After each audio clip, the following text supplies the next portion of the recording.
नमस्कार भक्तजनों, स्वागत है आप सभी का इस पवित्र व्रत कथा में, जहां हम बृहस्पतिवार व्रत की संपूर्ण कथा को विस्तार से जानेंगे।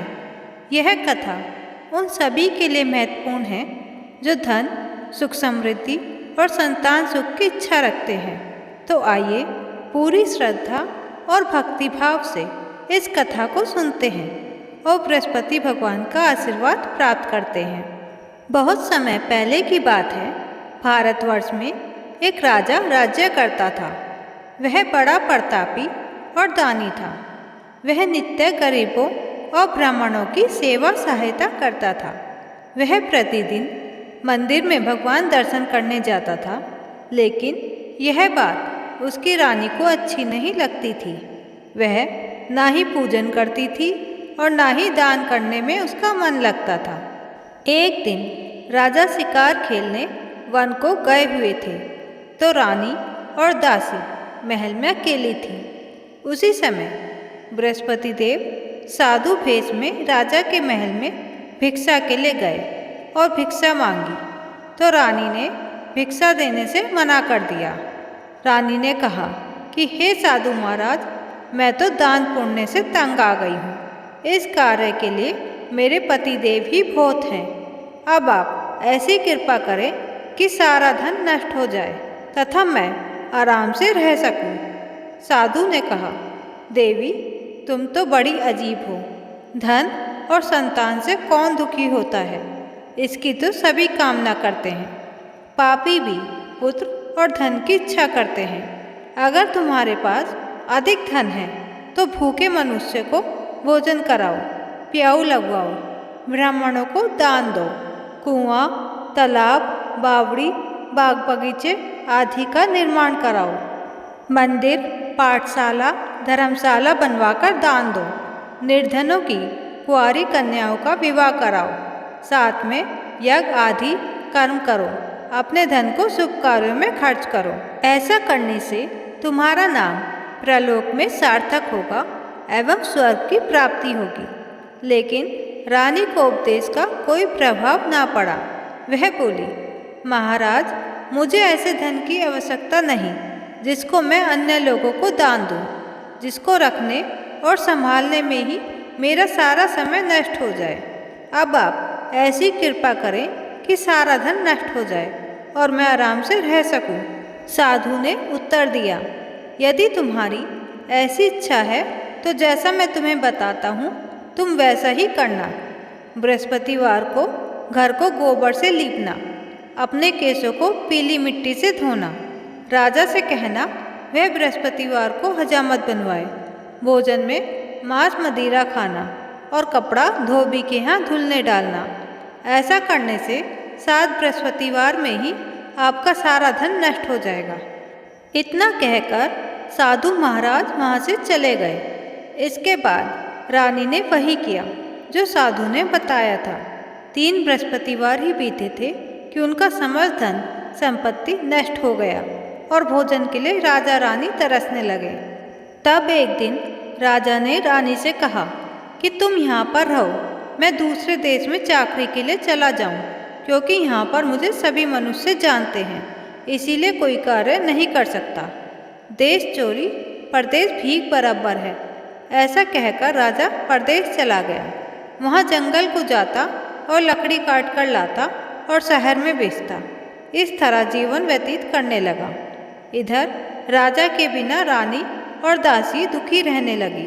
किसी दिन भोजन मिलता और किसी दिन जल पीकर ही रह जाती। एक समय जब रानी और दासियों को 7 दिन बिना भोजन के रहना पड़ा, तो रानी ने अपनी दासी से कहा, हे दासी, पास ही के नगर में मेरी बहन रहती है। वह बड़ी धनवान है। तू उसके पास जा और 5 सेर भेजर मांग कर ले आ, ताकि कुछ समय के लिए थोड़ा बहुत गुजर बसर हो जाए। दासी रानी की बहन के पास गई। उस दिन बृहस्पतिवार था। रानी की बहन उस समय बृहस्पतिवार की कथा सुन रही थी। दासी ने रानी की बहन को अपनी रानी का संदेश दिया, लेकिन रानी की बहन ने कोई उत्तर नहीं दिया। जब दासी को रानी की बहन से कोई उत्तर नहीं मिला तो वह बहुत दुखी हुई। उसे क्रोध भी आया। दासी ने वापस आकर रानी को सारी बातें बता दी। सुनकर रानी ने कहा कि हे दासी, इसमें उसका कोई दोष नहीं है। जब बुरे दिन आते हैं तब कोई सहारा नहीं देता। अच्छे बुरे का पता विपत्ति में ही लगता है। जो ईश्वर की इच्छा होगी वही होगा। यह सब हमारे भाग्य का दोष है। यह सब कहकर रानी ने अपने भाग्य को कोसा। उधर रानी की बहन ने सोचा कि मेरी बहन की दासी आई थी, लेकिन मैं उससे नहीं बोली। इससे वह बहुत दुखी हुई होगी। कथा सुनकर और पूजन समाप्त कर वह अपनी बहन के घर गई और कहने लगी, हे बहन, मैं बृहस्पतिवार का व्रत कर रही थी। तुम्हारी दासी गई, लेकिन जब तक कथा होती तब तक ना उठते हैं ना बोलते हैं, इसीलिए मैं नहीं बोली। कहो, दासी क्यों गई थी? रानी बोली, बहन, हमारे घर अनाज नहीं था। ऐसा कहते कहते रानी की आंखें भर आई। उसने दासियों समेत 7 दिन तक भूखा रहने की बात भी अपनी बहन को बता दी। इसीलिए मैंने दासी को तुम्हारे पास 5 सेर बेझर लेने के लिए भेजा था। रानी की बहन बोली, बहन देखो, बृहस्पति देव सबकी मनोकामना पूर्ण करते हैं। देखो, शायद तुम्हारे घर में अनाज रखा हो। पहले तो रानी को विश्वास नहीं हुआ, परंतु बहन के आग्रह करने पर उसने दासी को अंदर भेजा। दासी घर के अंदर गई तो वहाँ पर उसे एक घड़ा बेजर से भरा मिल गया। उसे बड़ी हैरानी हुई। उसने बाहर आकर रानी को बताया। दासी रानी से कहने लगी, हे रानी, जब हमको भोजन नहीं मिलता तो हम व्रत ही तो करते हैं। इसीलिए क्यों ना इनसे व्रत और कथा की विधि पूछ ली जाए। हम भी व्रत किया करेंगे। दासी के कहने पर रानी ने अपनी बहन से बृहस्पति व्रत के बारे में पूछा। उसकी बहन ने बताया, बृहस्पतिवार के व्रत में चने की दाल, गुड़ और मुनक्का से विष्णु भगवान का केले के वृक्ष की जड़ पे पूजन करें तथा दीपक जलाएं और कथा सुनें। इस दिन एक ही समय भोजन करें। भोजन में पीले खाद्य पदार्थ का सेवन जरूर करें। इससे गुरु भगवान प्रसन्न होते हैं, अन्न, पुत्र और धन का वरदान देते हैं। साथ ही सभी मनोकामनाएं पूर्ण करते हैं। व्रत और पूजन की विधि बताकर रानी की बहन अपने घर लौट आई। रानी और दासी दोनों ने निश्चय किया कि बृहस्पति देव भगवान का पूजन जरूर करेंगे। 7 रोज बाद जब बृहस्पतिवार आया तो उन्होंने व्रत रखा। दासी घुड़साल में जाकर चना और गुड़ बीन लाई और उसकी दाल से केले की जड़ तथा विष्णु भगवान का पूजन किया। अब पीला भोजन कहाँ से आए? दोनों बड़ी दुखी हुई, परंतु उन्होंने व्रत किया था, इसीलिए बृहस्पति देव भगवान प्रसन्न थे।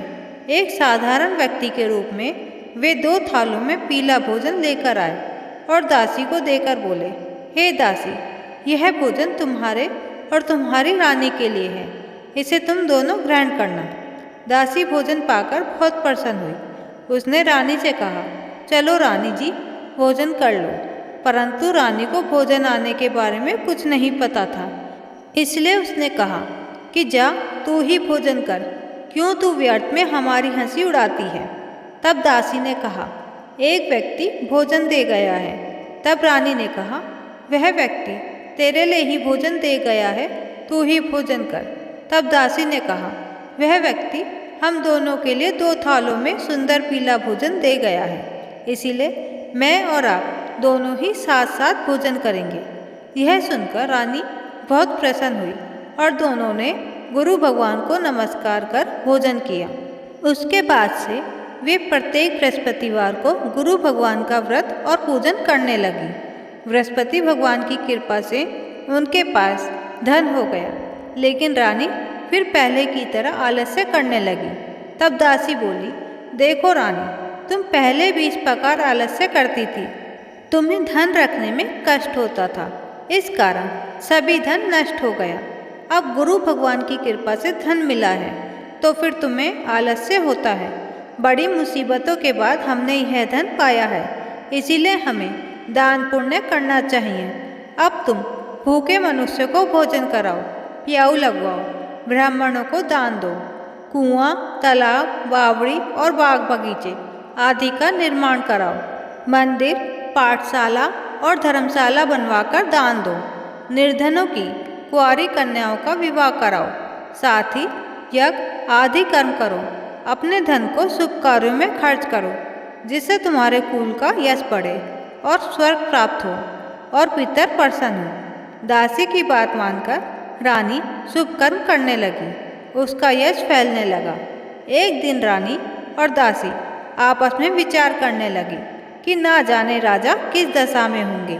उनकी कोई खोज खबर भी नहीं है।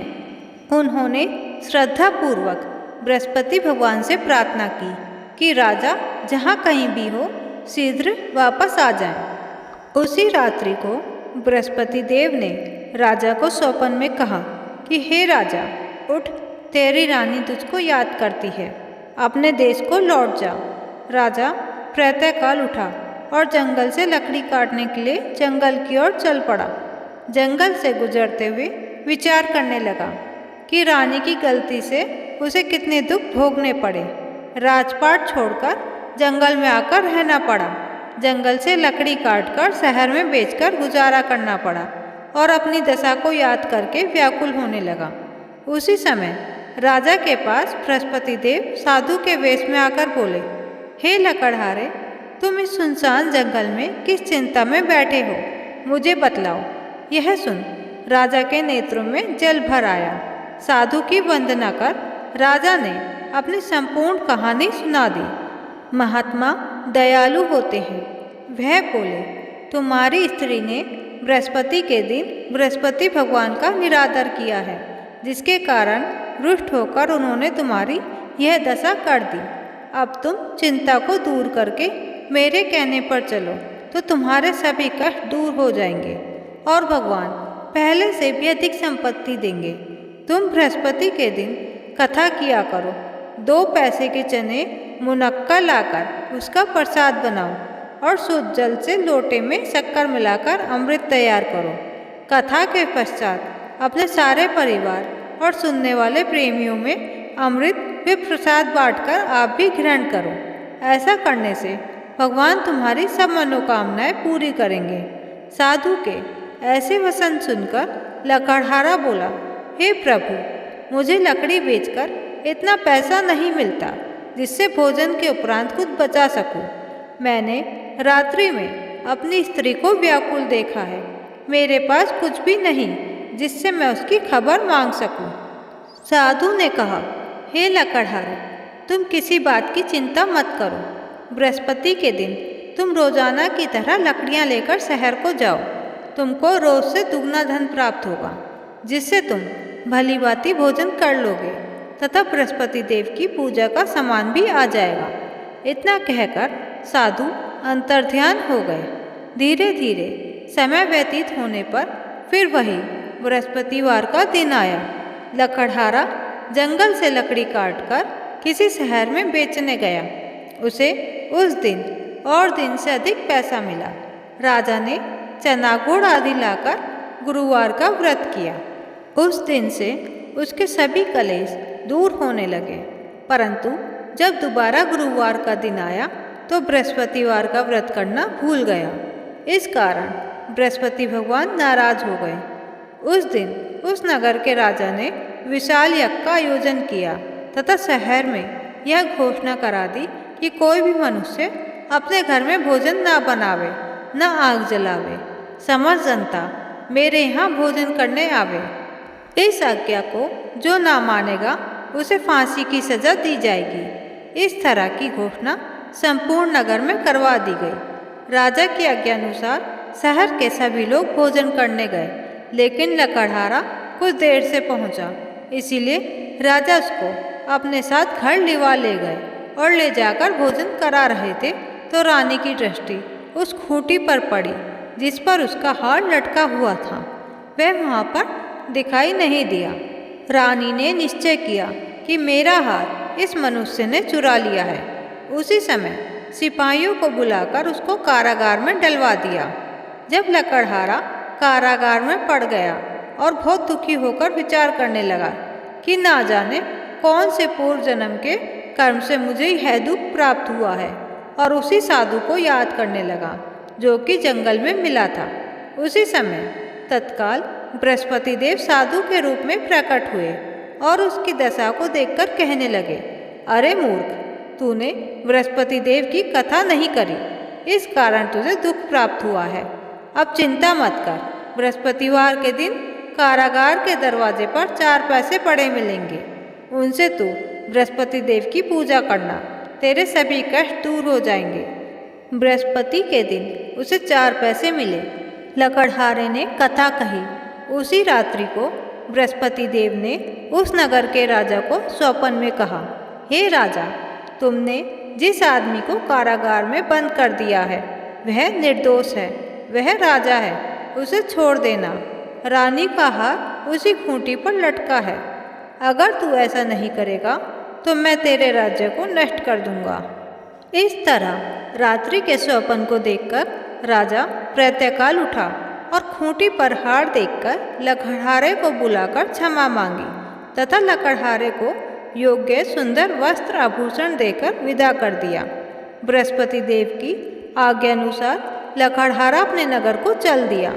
राजा जब अपने नगर के निकट पहुंचा तो उसे बड़ा आश्चर्य हुआ। नगर में पहले से अधिक बाग, तालाब, कुएं और बहुत सी धर्मशाला, मंदिर आदि बन गई है। राजा ने पूछा, यह किसका बाग और धर्मशाला है? तब नगर के सब लोग कहने लगे, यह सब रानी और दासी ने बनवाए हैं। तो राजा को आश्चर्य हुआ और गुस्सा भी आया। जब रानी ने यह खबर सुनी कि राजा आ रहे हैं तो उन्होंने दासी से कहा, हे दासी, देख, राजा हमको कितनी बुरी हालत में छोड़ गए थे। हमारी ऐसी हालत देखकर वह लौट ना जाए, इसीलिए तू दरवाजे पर खड़ी हो जा। रानी की आज्ञानुसार दासी दरवाजे पर खड़ी हो गई। राजा आए तो उन्हें अपने साथ लिवा लाई। तब राजा ने क्रोध करके अपनी रानी से पूछा कि यह धन तुम्हें कैसे प्राप्त हुआ? तब रानी ने कहा, हमें यह सब धन बृहस्पति देव के व्रत के प्रभाव से प्राप्त हुआ है।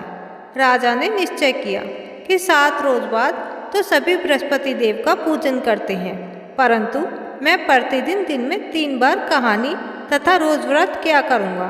अब हर समय राजा के दुपट्टे में चने की दाल बंधी रहती तथा दिन में 3 बार कहानी कहता। एक रोज राजा ने विचार किया कि चलो अपनी बहन के घर हो आवे। इस तरह निश्चय कर राजा घोड़े पर सवार हो अपनी बहन के यहाँ को चलने लगा। मार्ग में उसने देखा कि कुछ आदमी एक मुर्दे को लिए जा रहे हैं। उन्हें रोककर राजा कहने लगा, अरे भाइयों, मेरी बृहस्पति देव की कथा सुन लो। वे बोले, लो, हमारा तो आदमी मर गया है, इसको अपनी कथा की पड़ी है। परंतु कुछ आदमी बोले, अच्छा कहो, हम तुम्हारी कथा भी सुनेंगे। राजा ने दाल निकाली और जब कथा आधी हुई थी कि मुर्दा हिलने लग गया और जब कथा समाप्त हो गई तो राम राम करके मनुष्य उठकर खड़ा हो गया। आगे मार्ग में उसे किसान खेत में हल चलाता मिला। राजा ने उसे देख और उससे बोले, अरे भैया, तुम मेरी बृहस्पतिवार की कथा सुन लो। किसान बोला, जब तक मैं तेरी कथा सुनूंगा तब तक 4 हरैया जोत लूँगा। जा अपनी कथा किसी और को सुनाना। इस तरह राजा आगे चलने लगा। राजा के हटते ही बैल पछाड़ खार का गिर गए तथा किसान के पेट में बड़ी जोर का दर्द होने लगा। उस समय उसकी माँ रोटी लेकर आई। उसने जब यह देखा तो अपने पुत्र से सब हाल पूछा और बेटे ने सभी हाल कह दिया। तो बुढ़िया दौड़ी दौड़ी उस घुड़सवार के पास गई और उससे बोली कि मैं तेरी कथा सुनूंगी, तू अपनी कथा मेरे खेत पर चलकर ही कहना। राजा ने बुढ़िया के खेत पर जाकर कथा कही, जिसके सुनते ही वह बैल उठ खड़े हुए तथा किसान के पेट का दर्द भी बंद हो गया। राजा अपनी बहन के घर पहुंचा। बहन ने भाई की खूब मेहमानी करी। दूसरे रोज प्रातःकाल राजा जागा तो वह देखने लगा कि सब लोग भोजन कर रहे हैं। राजा ने अपनी बहन से कहा, ऐसा कोई मनुष्य है जिसने भोजन नहीं किया हो, मेरी बृहस्पतिवार की कथा सुन ले।